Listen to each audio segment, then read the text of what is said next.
Channel ਤੇ ਜੀ ਆਇਆਂ ਨੂੰ। ਪਹਿਲੀ ਵਾਰ ਵਿੱਚ ਟੈਸਟ ਪਾਸ ਕਰਨਾ ਚਾਹੁੰਦੇ ਹੋ ਤਾਂ ਇਹ ਵੀਡੀਓ ਤੁਹਾਡੇ ਲਈ ਹੈ।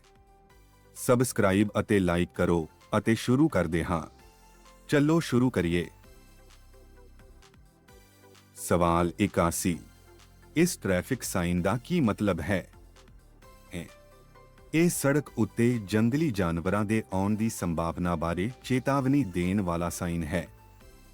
ਬੀ, ਇਹ ਸ਼ਿਕਾਰ ਦੀ ਥਾਂ ਨੂੰ ਦਰਸਾਉਣ ਵਾਲਾ ਸਾਈਨ ਹੈ।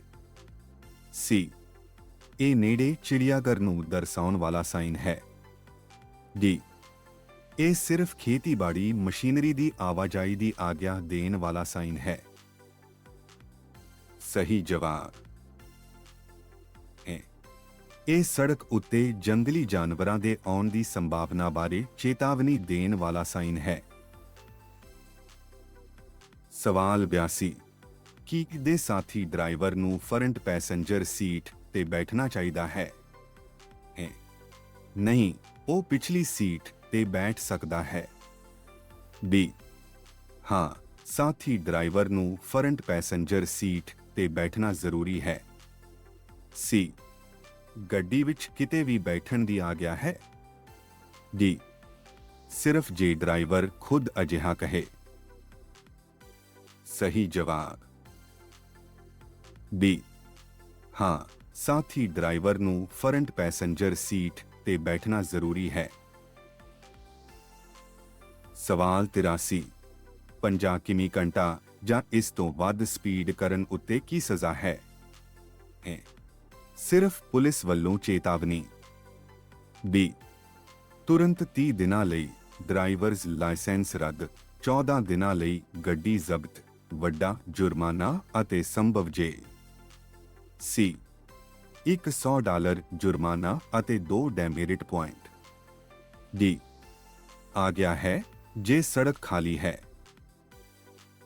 ਸਹੀ ਜਵਾਬ ਬੀ, ਤੁਰੰਤ 30 ਦਿਨਾਂ ਲਈ ਡਰਾਈਵਰਜ਼ ਲਾਇਸੈਂਸ ਰੱਦ, 14 ਦਿਨਾਂ ਲਈ ਗੱਡੀ ਜ਼ਬਤ, ਵੱਡਾ ਜੁਰਮਾਨਾ ਅਤੇ ਸੰਭਵ ਜੇਲ੍ਹ। ਸਵਾਲ 84। ਕਿਸੇ ਵੀ ਮੋੜ ਤੋਂ ਪਹਿਲਾਂ ਡਰਾਈਵਰ ਨੂੰ ਸਭ ਤੋਂ ਪਹਿਲਾਂ ਕੀ ਕਰਨਾ ਚਾਹੀਦਾ ਹੈ? ਸਪੀਡ ਘੱਟ ਕਰੋ ਅਤੇ ਟਰਨ ਸਿਗਨਲ ਚਾਲੂ ਕਰੋ। ਬੀ, ਸਟੀਅਰਿੰਗ ਨੂੰ ਅਚਾਨਕ ਲੋੜੀਂਦੇ ਪਾਸੇ ਘੁਮਾਓ। ਸੀ, ਸਪੀਡ ਬਦਲੇ ਬਿਨਾਂ ਚੱਲਦੇ ਰਹੋ। ਡੀ, ਹਾਈ ਬੀਮ ਚਾਲੂ ਕਰੋ। ਸਹੀ ਜਵਾਬ ਹੈ ਸਪੀਡ ਘੱਟ ਕਰੋ ਅਤੇ ਟਰਨ ਸਿਗਨਲ ਚਾਲੂ ਕਰੋ। ਸਵਾਲ 85। ਇਸ ਟ੍ਰੈਫਿਕ ਸਾਈਨ ਦਾ ਕੀ ਮਤਲਬ ਹੈ? ਵੱਧ ਤੋਂ ਵੱਧ ਸਪੀਡ, ਜਿਸ ਨੂੰ ਕਿਸੇ ਵੀ ਹਾਲਾਤ ਵਿੱਚ ਪਾਰ ਨਹੀਂ ਕਰਨਾ। ਬੀ, ਸੁਰੱਖਿਆ ਵਧਾਉਣ ਲਈ ਸੜਕ ਦੇ ਕਿਸੇ ਖਾਸ ਹਿੱਸੇ ਤੇ ਸਿਫਾਰਿਸ਼ ਕੀਤੀ ਸਪੀਡ। ਸੀ, ਘੱਟੋ-ਘੱਟ ਸਪੀਡ, ਜਿਸ ਤੋਂ ਹੇਠਾਂ ਚੱਲਣ ਦੀ ਮਨਾਹੀ ਹੈ। ਡੀ, ਸਪੀਡ ਲਿਮਿਟ ਸਿਰਫ ਟਰੱਕਾਂ ਲਈ।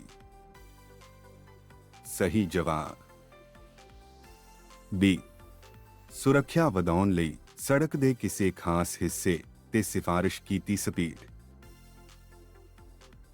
ਸਵਾਲ 86। ਸਾਹਮਣੇ ਟ੍ਰੈਫਿਕ ਨੇੜੇ ਆਉਣ ਵੇਲੇ ਡਰਾਈਵਰ ਨੂੰ ਹਾਈ ਬੀਮ ਕਦੋਂ ਬੰਦ ਕਰਨੀ ਚਾਹੀਦੀ ਹੈ? ਸਾਹਮਣੇ ਆ ਰਹੇ ਟ੍ਰੈਫਿਕ ਤੋਂ 150 ਮੀਟਰ ਪਹਿਲਾਂ, ਤਾਂ ਜੋ ਡਰਾਈਵਰ ਨੂੰ ਚਕਾਚੂਦ ਨਾ ਹੋਵੇ। ਬੀ, ਸਿਰਫ ਜੇ ਸਾਹਮਣੇ ਆ ਰਹੀ ਗੱਡੀ ਸਿਗਨਲ ਦੇ ਰਹੀ ਹੈ। ਸੀ, ਸਿਰਫ ਸ਼ਹਿਰ ਵਿੱਚ ਚੱਲਦੇ ਸਮੇਂ। ਡੀ, ਕਦੇ ਨਹੀਂ, ਹਾਈ ਬੀਮ ਹਮੇਸ਼ਾ ਆਗਿਆ ਹੈ। ਸਹੀ ਜਵਾਬ ਹੈ ਸਾਹਮਣੇ ਆ ਰਹੇ ਟ੍ਰੈਫਿਕ ਤੋਂ 150 ਮੀਟਰ ਪਹਿਲਾਂ, ਤਾਂ ਜੋ ਡਰਾਈਵਰ ਨੂੰ ਚਕਾਚੂਦ ਨਾ ਹੋਵੇ। ਸਵਾਲ 87। ਜੇ ਡਰਾਈਵਰ ਪੁਲਿਸ ਦੀ ਮੰਗ ਉੱਤੇ ਸ਼ਰਾਬ ਟੈਸਟ ਕਰਾਉਣ ਤੋਂ ਇਨਕਾਰ ਕਰੇ ਤਾਂ ਕੀ ਕਾਨੂੰਨੀ ਨਤੀਜੇ ਹੋਣਗੇ? ਕੋਈ ਨਤੀਜਾ ਨਹੀਂ, ਡਰਾਈਵਰ ਨੂੰ ਇਨਕਾਰ ਕਰਨ ਦਾ ਅਧਿਕਾਰ ਹੈ। ਬੀ, ਇਨਕਾਰ ਨੂੰ ਆਪਣੇ ਆਪ ਸ਼ਰਾਬ ਦੇ ਨਸ਼ੇ ਦੀ ਹਾਲਤ ਦੇ ਬਰਾਬਰ ਮੰਨਿਆ ਜਾਂਦਾ ਹੈ, ਲਾਇਸੈਂਸ ਰੱਦ ਅਤੇ ਵੱਡਾ ਜੁਰਮਾਨਾ। ਸੀ, ਸਿਰਫ ਮੌਖਿਕ ਚੇਤਾਵਨੀ। ਡੀ ਡਰਾਈਵਰ ਨੂੰ ਬਾਅਦ ਵਿੱਚ ਥਾਣੇ ਵਿੱਚ ਟੈਸਟ ਪਾਸ ਕਰਨਾ ਚਾਹੀਦਾ ਹੈ, ਮੌਕੇ ਉੱਤੇ ਕੋਈ ਪਾਬੰਦੀ ਨਹੀਂ। ਸਹੀ ਜਵਾਬ ਬੀ ਇਨਕਾਰ ਨੂੰ ਆਪਣੇ ਆਪ ਸ਼ਰਾਬ ਦੇ ਨਸ਼ੇ ਦੀ ਹਾਲਤ ਦੇ ਬਰਾਬਰ ਮੰਨਿਆ ਜਾਂਦਾ ਹੈ, ਲਾਇਸੈਂਸ ਰੱਦ ਅਤੇ ਵੱਡਾ ਜੁਰਮਾਨਾ। ਸਵਾਲ 88 ਮੋੜਾਂ ਤੋਂ ਇਲਾਵਾ ਕਿੰਨਾਂ ਹਾਲਾਤਾਂ ਵਿੱਚ ਡਰਾਈਵਰ ਨੂੰ ਟਰਨ ਸਿਗਨਲ ਵਰਤਣਾ ਚਾਹੀਦਾ ਹੈ? ਲੇਨ ਬਦਲਣ, ਓਵਰਟੇਕ ਕਰਨ ਅਤੇ ਆਵਾਜਾਈ ਦੀ ਲੇਨ ਬਦਲਣ ਵੇਲੇ। ਬੀ ਸਿਰਫ ਪਾਰਕਿੰਗ ਵਿੱਚ ਦਾਖਲ ਹੋਣ ਵੇਲੇ। ਸੀ ਸਿਰਫ ਹਾਈਵੇ ਉੱਤੇ ਚੱਲਣ ਵੇਲੇ। ਡੀ ਕਦੇ ਨਹੀਂ ਸਿਵਾਏ ਮੋੜਾਂ ਦੇ। ਸਹੀ ਜਵਾਬ ਲੇਨ ਬਦਲਣ, ਓਵਰਟੇਕ ਕਰਨ ਅਤੇ ਆਵਾਜਾਈ ਦੀ ਲੇਨ ਬਦਲਣ ਵੇਲੇ। ਸਵਾਲ 99 ਇਸ ਟ੍ਰੈਫਿਕ ਸਾਈਨ ਦਾ ਕੀ ਮਤਲਬ ਹੈ? ਇਸ ਸੜਕ ਤੇ ਟਰੱਕਾਂ ਦੀ ਆਵਾਜਾਈ ਦੀ ਮਨਾਹੀ ਕਰਦਾ ਹੈ। ਬੀ ਸਿਰਫ ਕਾਰਾਂ ਅਤੇ ਬੱਸਾਂ ਨੂੰ ਆਵਾਜਾਈ ਦੀ ਆਗਿਆ ਦਿੰਦਾ ਹੈ। ਸੀ ਟਰੱਕਾਂ ਲਈ ਪਾਰਕਿੰਗ ਜ਼ੋਨ ਦੀ ਮੌਜੂਦਗੀ ਨੂੰ ਦਰਸਾਉਂਦਾ ਹੈ। ਡੀ ਸੜਕ ਤੇ ਟਰੱਕਾਂ ਦੇ ਆਉਣ ਦੀ ਸੰਭਾਵਨਾ ਬਾਰੇ ਚੇਤਾਵਨੀ ਦਿੰਦਾ ਹੈ। ਸਹੀ ਜਵਾਬ ਇਸ ਸੜਕ ਤੇ ਟਰੱਕਾਂ ਦੀ ਆਵਾਜਾਈ ਦੀ ਮਨਾਹੀ ਕਰਦਾ ਹੈ। ਸਵਾਲ 90 ਕੀ ਡਰਾਈਵਰ ਨੂੰ ਟ੍ਰੇਲਰ ਖਿੱਚਣ ਦੀ ਆਗਿਆ ਹੈ? ਨਹੀਂ, ਡਰਾਈਵਰ ਨੂੰ ਟ੍ਰੇਲਰ ਖਿੱਚਣ ਦੀ ਮਨਾਹੀ ਹੈ। ਬੀ ਹਾਂ, ਡਰਾਈਵਰ ਨੂੰ ਟ੍ਰੇਲਰ ਖਿੱਚਣ ਦੀ ਆਗਿਆ ਹੈ ਜੇ ਦੀਆਂ ਸਾਰੀਆਂ ਪਾਬੰਦੀਆਂ ਦੀ ਪਾਲਣਾ ਕਰਦਾ ਹੈ। ਸੀ ਸਿਰਫ ਹਾਈਵੇ ਤੇ ਚੱਲਦੇ ਸਮੇਂ। ਡੀ ਆਗਿਆ ਹੈ ਪਰ ਸਿਰਫ ਦਿਨ ਦੇ ਸਮੇਂ। ਸਹੀ ਜਵਾਬ ਬੀ ਹਾਂ, ਡਰਾਈਵਰ ਨੂੰ ਟ੍ਰੇਲਰ ਖਿੱਚਣ ਦੀ ਆਗਿਆ ਹੈ ਜੇ ਦੀਆਂ ਸਾਰੀਆਂ ਪਾਬੰਦੀਆਂ ਦੀ ਪਾਲਣਾ ਕਰਦਾ ਹੈ।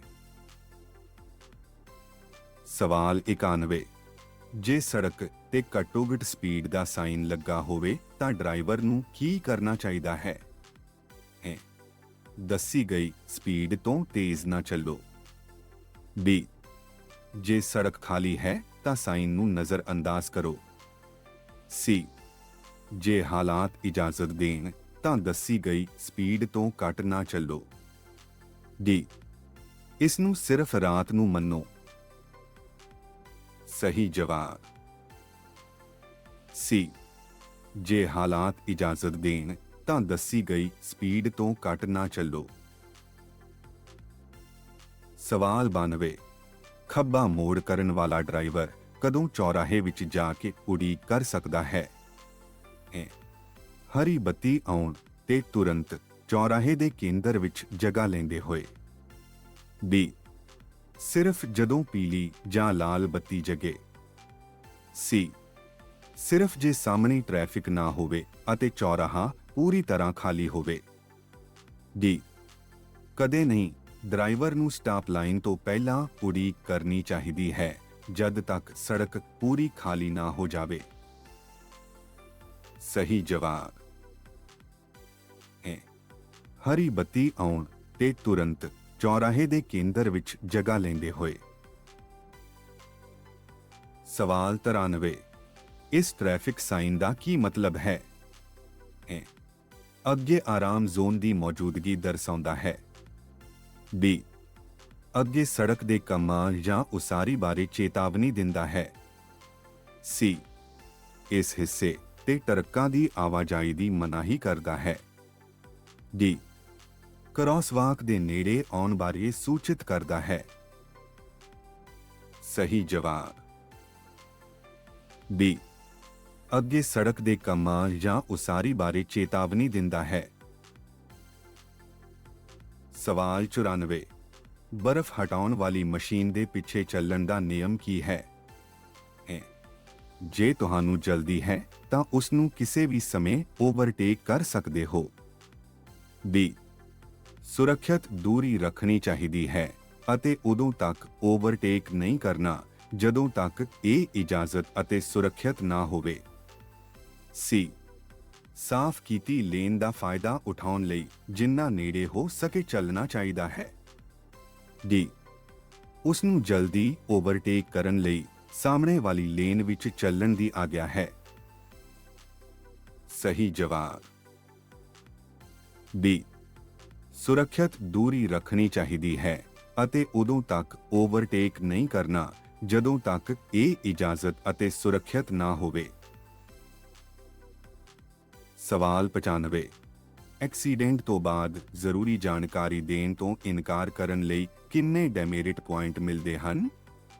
A 3 point, B 5 point, C 7 point, D 10 point.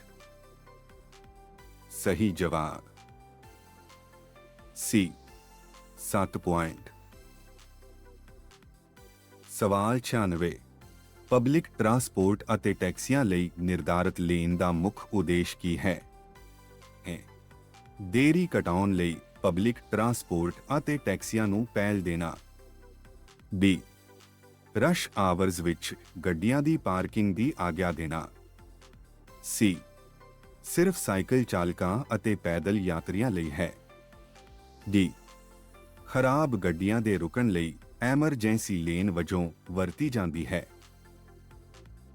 ਸਹੀ ਜਵਾਬ ਹੈ ਦੇਰੀ ਘਟਾਉਣ ਲਈ ਪਬਲਿਕ ਟਰਾਂਸਪੋਰਟ ਅਤੇ ਟੈਕਸੀਆਂ ਨੂੰ ਪਹਿਲ ਦੇਣਾ। ਸਵਾਲ 97 ਇਸ ਟ੍ਰੈਫਿਕ ਸਾਈਨ ਦਾ ਕੀ ਮਤਲਬ ਹੈ? A ਡਰਾਈਵਰਾਂ ਲਈ ਰੈਸਟ ਜ਼ੋਨ ਦੀ ਮੌਜੂਦਗੀ ਨੂੰ ਦਰਸਾਉਂਦਾ ਹੈ, B ਅੱਗੇ ਕ੍ਰਾਸਵਾਕ ਬਾਰੇ ਚੇਤਾਵਨੀ ਦਿੰਦਾ ਹੈ, C ਅਪਾਹਜ ਵਿਅਕਤੀਆਂ ਦੇ ਵਾਹਨਾਂ ਦੀ ਪਾਰਕਿੰਗ ਦੀ ਥਾਂ ਦਰਸਾਉਂਦਾ ਹੈ, D ਸਿਰਫ ਟੈਕਸੀਆਂ ਲਈ ਪਾਰਕਿੰਗ ਦੀ ਆਗਿਆ ਦਿੰਦਾ ਹੈ। ਸਹੀ ਜਵਾਬ C ਅਪਾਹਜ ਵਿਅਕਤੀਆਂ ਦੇ ਵਾਹਨਾਂ ਦੀ ਪਾਰਕਿੰਗ ਦੀ ਥਾਂ ਦਰਸਾਉਂਦਾ ਹੈ। ਸਵਾਲ 98 20 ਸਾਲ ਅਤੇ ਉੱਪਰ ਉਮਰ ਵਾਲੇ ਡਰਾਈਵਰ ਲਈ ਰਾਤ ਦੇ ਸਮੇਂ ਸਵਾਰੀਆਂ ਬਾਰੇ ਨਿਯਮ ਕੀ ਹੈ? A ਯਾਤਰੀਆਂ ਦੀ ਗਿਣਤੀ ਦੀ ਪਾਬੰਦੀ ਸਿਰਫ 19 ਸਾਲ ਤੱਕ ਲਾਗੂ ਹੁੰਦੀ ਹੈ, ਇਸ ਲਈ 20 ਸਾਲ ਅਤੇ ਉੱਪਰ ਲਈ ਇਹ ਨਹੀਂ ਹੈ। B 20 ਸਾਲ ਤੋਂ ਵੱਡਾ ਡਰਾਈਵਰ ਰਾਤ ਨੂੰ ਇੱਕ ਤੋਂ ਵੱਧ ਯਾਤਰੀ ਨਹੀਂ ਲੈ ਸਕਦਾ। C 20 ਸਾਲ ਤੋਂ ਉੱਪਰ ਦੇ ਡਰਾਈਵਰ ਨੂੰ ਰਾਤ ਨੂੰ ਸਿਰਫ ਬਿਨਾਂ ਸਵਾਰੀਆਂ ਦੇ ਡਰਾਈਵ ਕਰਨਾ ਚਾਹੀਦਾ ਹੈ। D ਰਾਤ ਨੂੰ ਯਾਤਰੀਆਂ ਦੀ ਪਾਬੰਦੀ ਸਾਰੇ ਡਰਾਈਵਰਾਂ ਤੇ ਉਮਰ ਦੀ ਪਰਵਾਹ ਕੀਤੇ ਬਿਨਾਂ ਲਾਗੂ ਹੁੰਦੀ ਹੈ। ਸਹੀ ਜਵਾਬ ਹੈ ਯਾਤਰੀਆਂ ਦੀ ਗਿਣਤੀ ਦੀ ਪਾਬੰਦੀ ਸਿਰਫ 19 ਸਾਲ ਤੱਕ ਲਾਗੂ ਹੁੰਦੀ ਹੈ, ਇਸ ਲਈ 20 ਸਾਲ ਅਤੇ ਉੱਪਰ ਲਈ ਇਹ ਨਹੀਂ ਹੈ। ਸਵਾਲ 99 ਸੱਜੇ ਮੋੜ ਦੀ ਤਿਆਰੀ ਲਈ ਡਰਾਈਵਰ ਨੂੰ ਗੱਡੀ ਕਿਵੇਂ ਰੱਖਣੀ ਚਾਹੀਦੀ ਹੈ? A ਸਭ ਤੋਂ ਖੱਬੀ ਲੇਨ ਲਓ ਅਤੇ ਸੱਜੇ ਮੁੜੋ, B ਜ਼ਿਆਦਾ ਥਾਂ ਲੈਣ ਲਈ ਸੜਕ ਦੇ ਵਿਚਕਾਰ ਦੇ ਨੇੜੇ ਰਹੋ, C ਸੱਜੀ ਸਭ ਤੋਂ ਬਾਹਰੀ ਲੇਨ ਵਿੱਚ ਜਾਓ ਅਤੇ ਸੜਕ ਦੇ ਸੱਜੇ ਕਿਨਾਰੇ ਦੇ ਨੇੜੇ ਰਹੋ, D ਲੇਨ ਦੇ ਵਿਚਕਾਰ ਰੁਕੋ ਅਤੇ ਉਡੀਕ ਕਰੋ ਜਦ ਤੱਕ ਸੜਕ ਖਾਲੀ ਨਾ ਹੋ ਜਾਵੇ। ਸਹੀ ਜਵਾਬ C ਸੱਜੀ ਸਭ ਤੋਂ ਬਾਹਰੀ ਲੇਨ ਵਿੱਚ ਜਾਓ ਅਤੇ ਸੜਕ ਦੇ ਸੱਜੇ ਕਿਨਾਰੇ ਦੇ ਨੇੜੇ ਰਹੋ। ਸਵਾਲ 100 ਇਸ ਟ੍ਰੈਫਿਕ ਸਾਈਨ ਦਾ ਕੀ ਮਤਲਬ ਹੈ? A ਚੇਤਾਵਨੀ ਦਿੰਦਾ ਹੈ ਕਿ ਅੱਗੇ ਰੇਲਵੇ ਕ੍ਰਾਸਿੰਗ ਹੈ, B ਦੱਸਦਾ ਹੈ ਕਿ ਅੱਗੇ ਟ੍ਰੈਫਿਕ ਲਾਈਟ ਹੈ ਅਤੇ ਰੁਕਣ ਲਈ ਤਿਆਰ ਰਹਿਣਾ ਚਾਹੀਦਾ ਹੈ, C ਅੱਗੇ ਪਾਰਕਿੰਗ ਜ਼ੋਨ ਦੀ ਮੌਜੂਦਗੀ ਨੂੰ ਦਰਸਾਉਂਦਾ ਹੈ, D ਹਾਈਵੇ ਦੀ ਸ਼ੁਰੂਆਤ ਬਾਰੇ ਸੂਚਿਤ ਕਰਦਾ ਹੈ। ਸਹੀ ਜਵਾਬ B ਦੱਸਦਾ ਹੈ ਕਿ ਅੱਗੇ ਟ੍ਰੈਫਿਕ ਲਾਈਟ ਹੈ ਅਤੇ ਰੁਕਣ ਲਈ ਤਿਆਰ ਰਹਿਣਾ ਚਾਹੀਦਾ ਹੈ। ਦੇਖਣ ਲਈ ਧੰਨਵਾਦ। ਸਬਸਕ੍ਰਾਈਬ ਕਰਨਾ ਨਾ ਭੁੱਲੋ। ਚੈਨਲ ਨੂੰ ਲਾਈਕ ਅਤੇ ਕਮੈਂਟ ਨਾਲ ਸਹਿਯੋਗ ਦਿਓ। ਇਹ ਪ੍ਰੋਜੈਕਟ ਨੂੰ ਅੱਗੇ ਵਧਾਉਣ ਵਿੱਚ ਮਦਦ ਕਰਦਾ ਹੈ। ਜੇ ਮੇਰੇ ਵੀਡੀਓ ਤੁਹਾਡੇ ਲਈ ਉਪਯੋਗੀ ਹਨ ਅਤੇ ਤੁਸੀਂ ਮੇਰੇ ਕੰਮ ਨੂੰ ਸਹਿਯੋਗ ਦੇਣਾ ਚਾਹੁੰਦੇ ਹੋ, ਬਾਏ ਮੀ ਅ ਕਾਫੀ ਤੇ ਜਾਓ, ਲਿੰਕ ਡਿਸਕ੍ਰਿਪਸ਼ਨ ਵਿੱਚ ਹੈ। ਟੈਸਟ ਵਿੱਚ ਸ਼ੁਭਕਾਮਨਾਵਾਂ।